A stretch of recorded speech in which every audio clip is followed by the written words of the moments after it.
प्रसार भारती अभिलेखागार की प्रस्तुति सदाबहार सुनहरे दौर का अनमोल खजाना।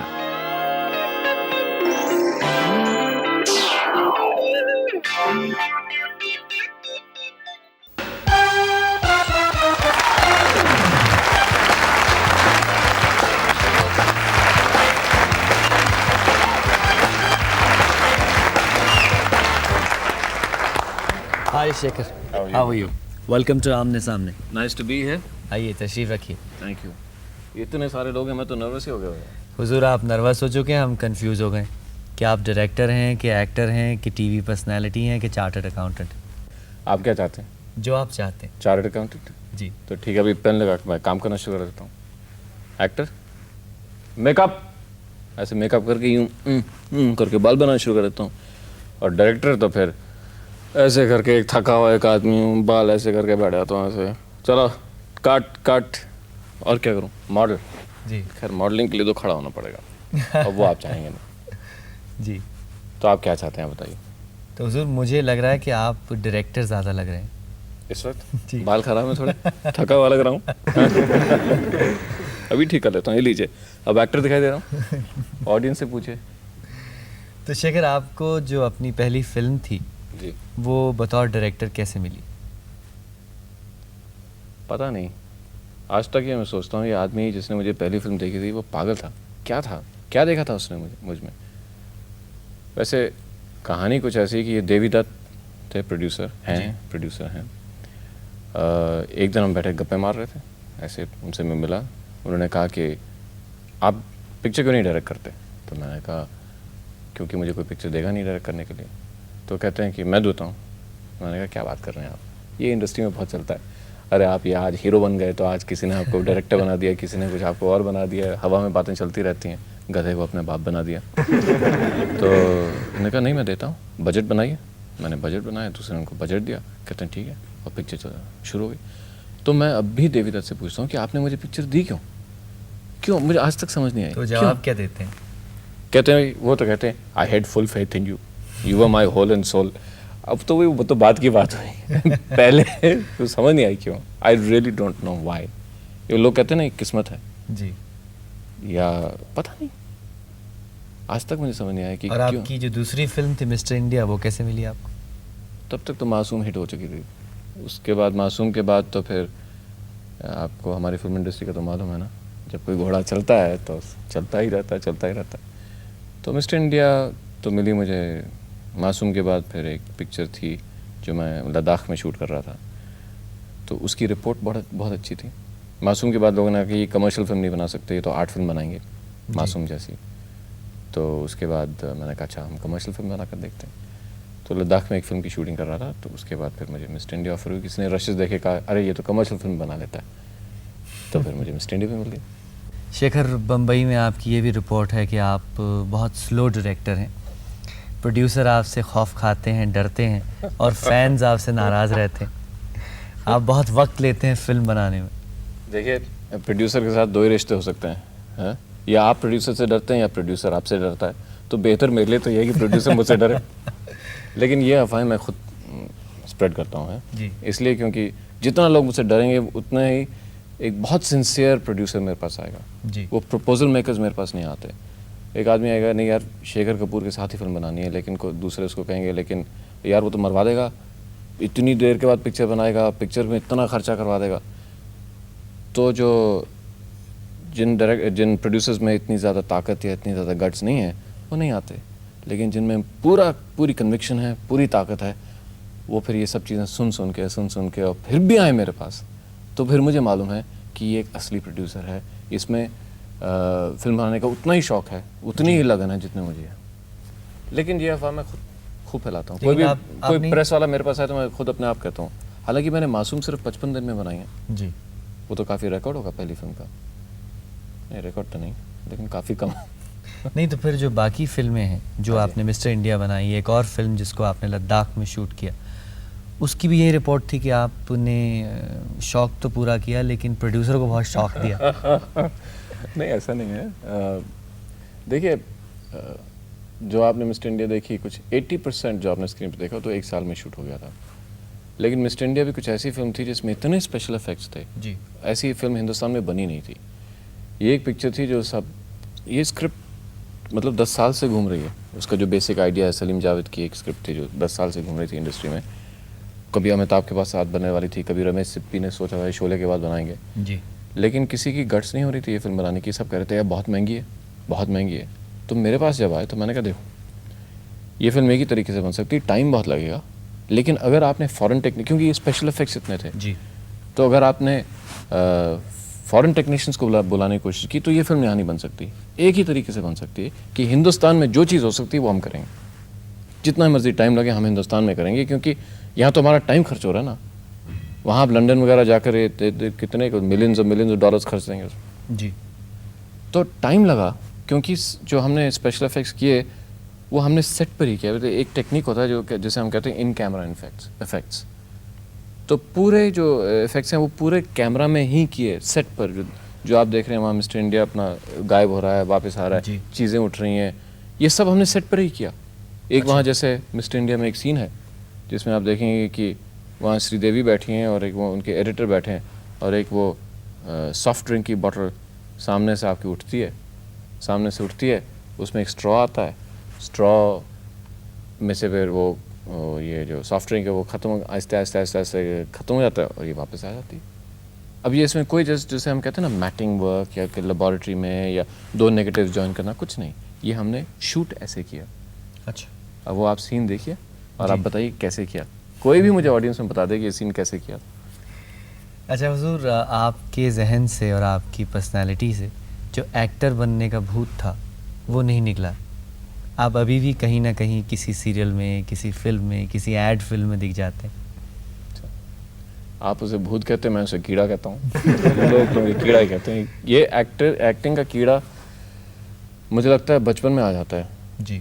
एक्टर बनते वक्त नहीं आता। आप जब छोटे होते हैं ना, तो मुझे याद है मैं जब छोटा होता था तो शीशे के सामने ऐसे शक्लें बनाता रहता था। तो बचपन से ही आप एक्टर होते हैं। और वो जब एक बार ज़िंदगी में किसी ने कैमरा फेस कर लिया, एक बार थिएटर में काम कर लिया, तो 25 साल के बाद वो किसी कंपनी का मैनेजिंग डायरेक्टर हो जाएगा, ग्रैंडफादर हो जाएगा। एक्टिंग की शौक रहेगा उसका। तो फिर एक्टिंग की इस फील्ड से आप डायरेक्शन में कैसे पहुंच गए? आप एक्टर ही एज एन एक्टर स्ट्रगल करते? हाँ, ज़िंदगी भर स्ट्रगल करता रहता हूँ मैं। मेरी तो सारी पिक्चरें फ्लॉप हो गई थी एज एन एक्टर जी। यहाँ तक कि अब ये बात मुझे बोलनी नहीं चाहिए, क्योंकि आजकल बहुत रोल्स ऑफर होते हैं मुझे। जब से मैं सक्सेसफुल डायरेक्टर बन गया हूँ तो पूरी इंडस्ट्री में हर रोज़ कोई ना कोई आता है कि इस फिल्म में आप एक्टिंग कर लो, इस फिल्म में एक्टिंग कर लो। मैं सबको एक चीज़ बोलता हूँ, देखो आज तक मैंने किसी फिल्म में भी 5 मिनट का भी अपीयरेंस किया हो तो वो फिल्म फ्लॉप हो जाए। और किसी टेलीविजन अपीयरेंस सीरियल में 1 मिनट भी अपीयर हो, 1 मिनट का अपीयरेंस किया हो, वो हिट हो गया। अब आपका प्रोग्राम देखिए कितना हिट होता है। माशाल्लाह। लेकिन ये है कि आज तक कोई मेरी शायद जो दोनों तरीके हैं एक्टिंग के, एक स्मॉल स्क्रीन टेलीविज़न में जो एक रियलिस्टिक एक्टिंग है, जिसमें ऑडियंस जब अपने बेडरूम में या ड्राइंग रूम में बैठे आपका परफॉर्मेंस देख रही है, उनको ऐसा लग रहा है कि आप वो हाथ बढ़ाएं तो आपका हाथ छू सकते हैं। तो एक उसमें एक दोस्त का रिलेशनशिप होता है टेलीविज़न पे। स्क्रीन पे एक लार्जर देन लाइफ, एक डर का, एक ऑ का, एक एडमिरेशन का, ऐसे आप देखते हैं उसको। शायद वो कैपेबिलिटी नहीं है उसमें, वो प्रोजेक्ट करना, इसलिए कभी ऐसे स्क्रीन एक्टर में सक्सीड नहीं हुआ। लेकिन रियलिटी में जब कोई आदमी जाता है, जैसे टेलीविज़न में चाहिए, उसमें छोटे स्क्रीन पर एक एबिलिटी शायद है to reach out to the audience. जी, वो है शायद ये डिफरेंस। एक्चुअली ये डिफरेंस तो है। कुछ लोग जो स्क्रीन पर बहुत बड़े स्टार्स होते हैं, टेलीविज़न पर आप उनको देखो तो कोई वो बिल्कुल फुस हो जाते हैं। जी बेशक।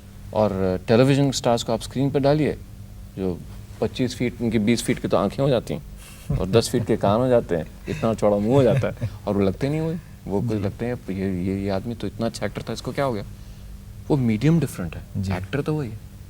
अच्छा शेखर, आप जो बच्चे हैं, छोटे बच्चे, उनके साथ आपके नहीं, हाँ, मेरे तो बच्चे नहीं हैं। हाँ। छोटे बच्चों के साथ बहुत काम करते हैं। आपकी दोनों फिल्मों में ज़्यादातर बच्चों ने बहुत अच्छी अदाकारी की है। तो उनसे ये कैसे आप एक्टिंग निकलवाते हैं और कैसे उनके साथ काम करते हैं? ये बच्चों ने बड़ा तंग किया मुझे। मैं जहाँ जाता हूँ लोग मुझे कहते हैं कैसे आप बच्चों की तरह काम। अच्छा, हालांकि मैं बच्चों से काम कभी नहीं निकलवाया मैंने आज तक। कोई भी सीन मैं सोचूं कभी भी बच्चों से काम नहीं निकलवाया। हुआ क्या है कि बच्चों ने मुझसे काम निकलवाया। सच कह रहा हूँ, ये झूठ नहीं है। ये क्या होता है कि आप थक जाते हैं, रात को घर गए, खाना वाना खाया, पेट खराब हो गया, देर से खाना खाया, सो गए, सुबह उठे थक गए, अरे यार अब शूटिंग पर कौन जाए। फिर ट्रैफिक में जाओ, लोग चिल्ला रहे हैं, ड्राइवर है, ये है, सड़क पे ट्रैफिक जैम हो रहा है, स्टूडियो में गए, कोई कह रहा है ये प्रॉब्लम है, प्रोड्यूसर कह रहा है पैसे ख़त्म हो गए हैं, कैमरामैन कह रहा है मेरे पास लाइट्स नहीं है ज़्यादा, मेरा असिस्टेंट कह रहा है कि आज स्क्रिप्ट नहीं आई है, राइटर कह रहा है ये डायलॉग ठीक नहीं है। इस मूड में आप जाते हैं और सामने एक बच्चा है जो यूँ हंस के कहता है गुड मॉर्निंग अंकल, तो उसको देख कर कहता है यार दिल करता है इस आदमी के साथ, इस बच्चे के साथ काम करने का। तो एक तो बच्चों में एक एबिलिटी है आपको एंथुजियास्टिक बनाने की। दूसरा मैंने ये देखा कि बच्चों के साथ कभी भी आप ये कहें बच्चों को कि देखो ये काम है, अब एक्टिंग करेंगे, तो बिल्कुल फंस हो जाते हैं, एक्टिंग नहीं होती। तो ये चलिए let's play a game, we are playing actors, तो बहुत अच्छा काम करते हैं। और कभी कभी आप बहुत ट्रिक्स बहुत तरकीबें निकालते हैं। जैसे अगर आपको याद होगा मिस्टर इंडिया में एक छोटी सी लड़की थी, बहुत खूबसूरत थी। सारे हिंदुस्तान में मुझे फैन लेटर्स आते थे कि ये आपकी बेटी है और आपने पिक्चर में उसको मार दिया। ना वो मेरी बेटी थी और मारा सिर्फ पिक्चर में, इमोशन के लिए। खैर बहुत खूबसूरत लड़की, छोटी सी थी। जब वो आई मिस्टर इंडिया के सेट पे तो 5 साल की होगी, 5-6 साल की। बहुत डरती थी, पहली फिल्म थी उसकी, बहुत डरती थी। अब उसका जो पूरा रोल था वो कुछ ऐसा था कि कुछ रोती रहती थी। अच्छा एक सीन है, अगर आप ऑडियंस को दिखा सकें तो उसके बाद मैं आपको पहले सीन बताता हूँ। सीन ये था कि उसको बहुत भूख लग रही, 2-3 दिन से बच्चों ने खाना नहीं खाया और घर में उस श्रीदेवी खूब खाना लेकर आती है और ये लड़की खाना देखती रहती है और फिर उठ जाती है और खांसती है थोड़ा और खाना देखते देखते कोई इसको ऑफ़र करता है खाना और वो लेना भी चाहती है और नहीं भी लेना चाहती और फिर खाना देखते देखते हल्के उसके आंसू आ जाते हैं। बहुत लोगों ने मुझसे पूछा कि यार ये कैसे परफॉर्मेंस, 4-5-6 साल की लड़की से ये परफॉर्मेंस कैसे निकाल ली। अब मैं आज तक तो सबको ये कहता रहा, अभी देखो अब डायरेक्टर हो तो ऐसा लेकिन अब मैं आपको सच बताता हूँ क्या बात है। उस बेचारी को डायलॉग बोलने से बहुत डर लगता था। तो मैंने क्या देखा कि उजान उसका नाम, ऊजो हम उसको बुलाते थे, तो ऊजो को डायलॉग दे दो तो बेचारी घबरा जाती थी। तो शॉट से पहले मैंने उसको बोला, मैंने कहा ऊजो इधर आना बेटे, ये देखो ये आपके डायलॉग हैं, और पूरा 1 पेज का डायलॉग दे दिया उसको और वो वहीं घबरा गई। अब मैंने कहा मैं पीछे से कैमरा से आपको बोलूँगा, उस वक्त आपको उठ के डायलॉग बोलने हैं, और मुझे मालूम था क्या होगा। तो जब वो शॉट उसकी बारी आई, उस शॉट में वो लंबा सा शॉट था, उसने उठ कर डायलॉग बोलने थे, तो पीछे से मैंने कहा हाँ उठो, इशारा किया। अब वो उठी और वो जो पूरी उसकी कन्फ्यूजन है, जो फिल्म में ऐसा लगता है कि उसको भूख लग रही है और पता नहीं वो कन्फ्यूजन डायलॉग की और वो बेचारी उठी और डायलॉग बोलना चाहे और डर लगे और टप टप टप टप करके उसके आंसू निकल रहे थे, क्योंकि वो डायलॉग से डर रही थी और स्क्रीन पर ऐसा लगता है कि उसको भूख लग रही है। बहुत खूब। तो कभी कभी ये भी करना पड़ता है। लेकिन अब उसके साथ प्रॉब्लम क्या हुई कि 2 महीने के बाद जब हम शूटिंग, 2 महीने में ये सब बच्चों की शूटिंग हुई थी, वो इतना मिल गई बाकी बच्चों के साथ, इतना कॉन्फिडेंस आ गया कि उसको डायलॉग बोलने आ गया। तो लास्ट में एक सीन था मेरा जब वो मरने से पहले खूब रोती होती है सब कुछ, तो मैंने उसको डायलॉग दिए, वो डायलॉग बोल गई। अब जब भी उसको डायलॉग दूँ वो डायलॉग बोल जाए, वो खूब तरीके मैंने निकाले, अल्टीमेट वो सीन ही निकाल दिया, कहती नहीं मैं नहीं रोऊंगी।